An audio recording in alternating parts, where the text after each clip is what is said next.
China is the most populated nation on Earth and home to a booming organ transplant industry. However, over the past decade, reports have emerged that the majority of organs are not sourced from death row prisoners and donations, as stated by officials, but rather from innocent prisoners of conscience murdered on demand. Researchers across the globe are uncovering new evidence that shows the true nature and scale of these abuses.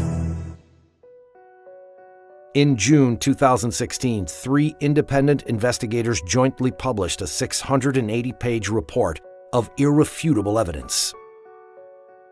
China, to my knowledge, is the only country in the world where the government-run industrial program kills people and sells their organs. Endless hospitals in here. We go into them in great detail. We're talking about a very large hospital, endless amounts of transplant surgeons and transplant teams.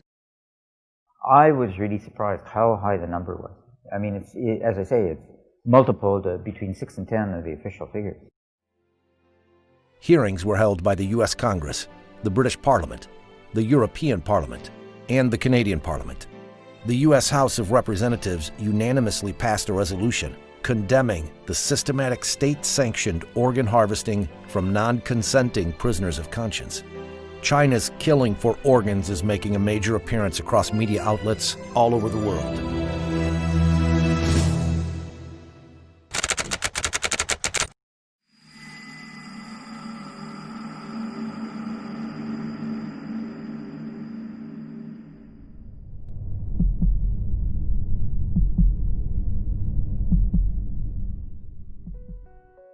In 2006, it first came to light that prisoners of conscience were being killed on demand for organ transplants in secret detention facilities throughout China. The first 2 researchers to investigate were David Kilgore, former Canadian Secretary of State for Asia Pacific, and David Matas, an international human rights lawyer. When we started in 2006, I didn't know where the trials would lead or what the conclusion would be. The initial surprise and disappointment was that this was true, that it was happening throughout China, and it was happening from 2001 to the date of our report. Kilgore and Matas released their first report in July 2006 and later published the book Bloody Harvest. Around the same time, Ethan Gutman, an independent investigative journalist based in London, spent 7 years doing his own research before publishing The Slaughter in 2014. We made the point that it was really prisoners of conscience, we believe, are making up the bulk of these organs that are out there. And we came, as David Kilgore and David Matas and I, came to this from the same conclusion from very different, using very different procedures, but we did come to that conclusion. The investigators joined forces, researched hundreds of transplant hospitals in China, and released their new report in 2016. The 3 investigators were nominated for the Nobel Peace Prize for their work.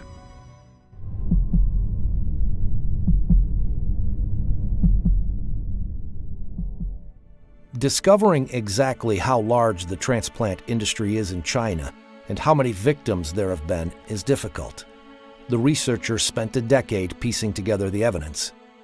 For example, in September 2013, Director Zhu Jiye of the Liver Transplant Center at the People's Hospital of Peking University told China Economic Weekly, "Our hospital conducted 4,000 liver and kidney transplants within a particular year." So we had to cross-check everything.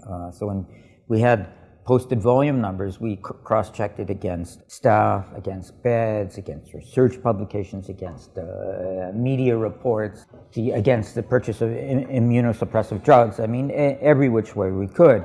And what we were able to do by all this cross-checking is develop a consistent picture. And in that particular case, we came to the conclusion that yes, this claim of 4,000 was real. Shenzhen Central Hospital, they have 500 beds. It's actually over that now. 500 dedicated transplant beds. Now, they were claiming in their internal communications at several points to be doing 131% occupancy. What that means, again, 20 to 30 day stay, what it suggests is they're doing about 5,000 transplants per year. These examples show that China's official claim of 10,000 transplants per year is easily surpassed by just a few hospitals. But these two hospitals are just the tip of the iceberg. The investigators found that more than 1,000 transplant hospitals applied for permits from the Ministry of Health in 2007 to continue doing transplants. That suggests these hospitals met the ministry's minimum capacity requirement for transplant centers it certifies. 169 were eventually selected. If you assume hospitals just operating at the minimums, never mind our actual estimate is closer to 100,000 a year. The researchers found other evidence of a massive transplant system, some of it from Chinese officials themselves. He Xiaoxun, a member of the expert committee of the Human Organ Donation Commission, stated, "The number of transplants increased by 10 times between 1999 and 2000, and further tripled by 2005. That's a 30-fold increase in 6 years." Wu Mengchao, known as the father of liver surgery in China, told the media in 2011, "China now performs the most liver transplants in the world."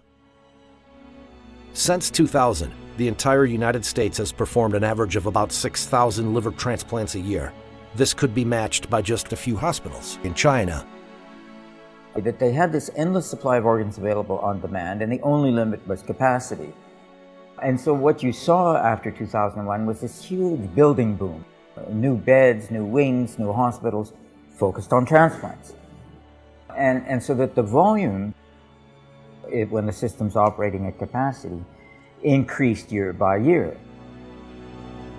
The report shows that just the 169 hospitals approved by the Ministry of Health could have performed over 1 million transplants since the year 2000.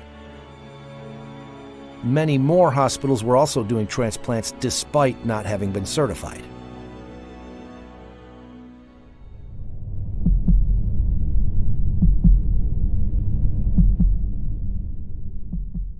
Organ transplantation has been continuously incorporated into the National 5-Year Plan and has become a high priority in China's national strategy. A large number of organ transplant research and training projects are funded under the major national programs and funds. The investigators found that China International Transplantation Network Assistance Center, CITNAC, listed transplant prices for foreigners on its archived website. It was bringing in about $9 or $10 billion a year, this industrial transplant operation going on across China now. It's a lot of money. A lot of hospitals are financing a lot of their activities through that.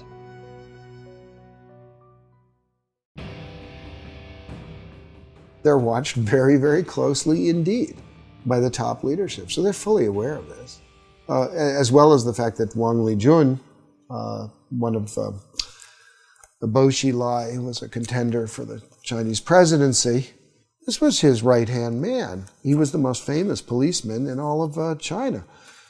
Here he is directing organ trafficking. I mean, he had a center which did this. He was given an award for doing this, and specifically for coming up with a new lethal injection method. He did thousands of transplants by his own admission in the award ceremony. He talks about that. CITNAC website stated, "We need to give all of the thanks to the government for the support extended for our completing such a large number of organ transplants every year. This is a one-of-a-kind in the world."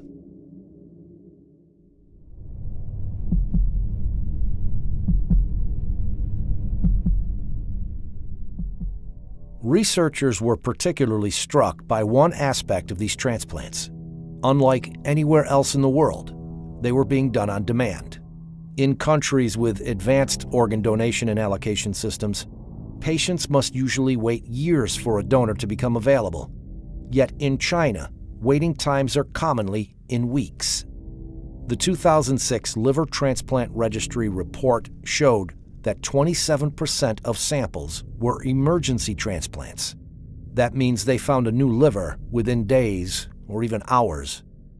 It was back in 2005 when a patient of mine, who has been on the top list of patients for human heart transplantation, came to me one day and told me that he was told by his insurance company, his Israeli insurance company, to go to China in 2 weeks' time as he was scheduled to undergo heart transplantation. And when I asked him how come such a surgery can be scheduled ahead of time, somebody has to die on the very day of the operation, he said he didn't know, and he went to China and got his heart transplantation exactly on the date that he was promised. One hospital in southwest China claimed to have donors seeking matched recipients, and also promised, in case of failure, we will continue to perform transplants until one is successful. In 2006, a chief surgeon of the Organ Transplant Center at a traditional Chinese medicine hospital published a study of 50 patients at his hospital who had each received kidney transplants 2, 3, or 4 times. Another example that's I can't get out of my head is a man from a country who went twice to China. First time he went, they brought him 4 sets of kidneys, and none of the 4 was compatible with him. 4 months later, he came back, and they brought him 4 more sets of kidneys, until finally the 8th kidney worked. And when we saw him, he was doing fine, but 8 human beings have been killed. In northeastern China, the International Transplantation Network Assistance Center stated on its website, China carries out kidney transplants from living sources. It's completely different from cadaveric kidney transplants in Japan. Because they have a bank of live donors waiting to get a match on the computer. Like some horrible restaurant where you go in and see a lobster and say, I want that lobster, and the lobster's killed. It's a crime against humanity.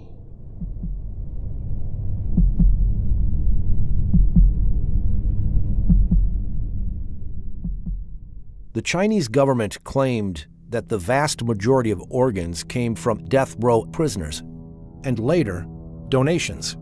However, international organizations estimate that the number of death row executions at thousands each year since 2000, and decreasing. Chinese tradition requires that bodies remain whole after death. There was no organ donation system in China before 2010. Even today, there are very few donations. Therefore, these two sources combined account for only a tiny fraction of all transplants performed in China. China started performing transplants with organs harvested from executed prisoners at a small scale in the 70s. In the years that follow, it also started using organs from prisoners of conscience. In 1999, the crackdown of Falun Gong starts. That is the largest action of scale by the Chinese Communist Party since the Cultural Revolution. And by 2000, 2001, that's when you have this explosion of transplant activity. We see continuity in the numbers over time. Falun Gong is as I call it, it's kind of a Buddhist revival group. It doesn't have churches and so forth, it doesn't have temples. What it has is sort of common beliefs. These shared beliefs revolve around self-improvement based on the values of truthfulness, compassion, and tolerance. By the end of the 1990s, the Chinese government estimated that over 70 million of its citizens were practicing Falun Gong. Jiang Zemin, the head of the Communist Party at the time, saw Falun Gong's popularity and revival of traditional values as a threat to his rule, and launched a violent campaign to eradicate it in July 1999. Hundreds of thousands of Falun Gong practitioners from all over China traveled to Beijing to appeal to the central government, only to be arrested and tortured. When many refused to disclose their identities to protect their families and friends, they became part of a large, anonymous population held captive by the state. More practitioners were rounded up all across China. This is when large numbers of them started disappearing without a trace.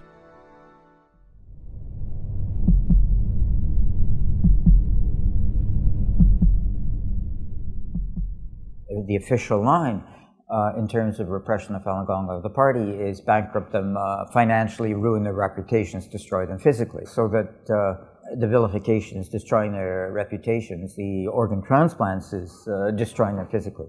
There's the physical examinations, the blood testing, the organ examination, which have no other explanation than suitability for transplant. It was like convert or die. Convert or die. Turn in your friends or die. United States-sponsored genocide. We did not expect, after the Holocaust, to see this kind of medical corruption come round again.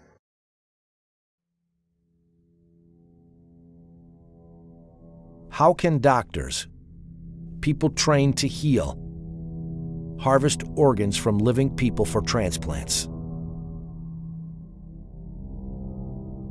Educated and raised in China, Enver Tohti is an ethnic Uyghur surgeon, currently living in London. He was told to extract the organs from a living prisoner in 1995. They made you disabled to think yourself. My whole body just become a robot, just performed to do what I have been programmed to do. So anybody, if they label it themselves other than communism, Communist Party or member, then they will be treated as an enemy of the state. Therefore, they are not even qualified as human beings, and therefore they are subject to whatever punishment is available. They made you genuinely believe what you are doing is for a good cause. It is little later I realized I shortened this man's life. That is equal to a killer. I killed him. This thing is haunting me. I have to tell the world to release the things inside my heart to get a little relief.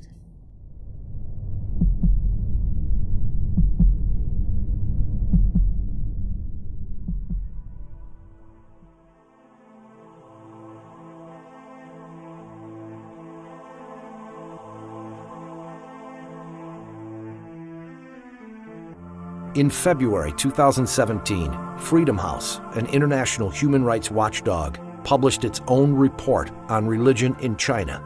It noted that a review of available information regarding organ transplants had found credible evidence suggesting that, beginning in the early 2000s, Falun Gong detainees were killed for their organs on a large scale. It added that the large-scale disappearance of young Uyghur men, accounts of routine blood testing of Uyghur political prisoners, and reports of mysterious deaths of Tibetans and Uyghurs in custody should raise alarm that these populations may also be victims of involuntary organ harvesting. I think, Gina, the first thing before you believe or you decide whether or not you want to believe is you have to learn the facts. The facts are there, the books are there, the research is there. Read it. Once you read it, I'm sure there will be no other way for you but to believe it. And I'm talking about the physician, have all to be together in order to stop it immediately. Until 2005, we didn't have no law. I found out that Israeli insurance companies and HMOs have been providing reimbursement, full reimbursement for these transplants of Israelis who went to China and got these illegal organs. So together with my friends, we sat down with our parliament, the Knesset, and in 2008, the Israeli parliament has enacted the organ transplant law, which totally bans any reimbursement of illegally obtained organ transplantation anywhere around the world. And since then, not a single Israeli patient went anymore to China. In addition to Israel, Spain, Italy, and Taiwan have passed laws restricting their citizens from traveling to China to receive an organ transplant from an illicit source. The systematic government-sponsored harvesting of organs is a monstrous crime. I strongly believe that the 17-year campaign to eradicate Falun Gong will be seen as one of the great shames of recent Chinese history. Since I've been a student of the Holocaust, I feel that to a certain extent what we're seeing is just a continuation of what we saw there in another form, which is the endless and bottomless depravity of human nature. I mean, there's no limit to the form of evil that people can sink. When I was writing The Slaughter, I sometimes said, oh, I'm writing history, and then at the end of it I realized I wasn't. It was actually still going on. This is a new form of genocide, and it's using the most respected members of society to implement it. This is one of the central tests of our time. We can't avoid this any longer.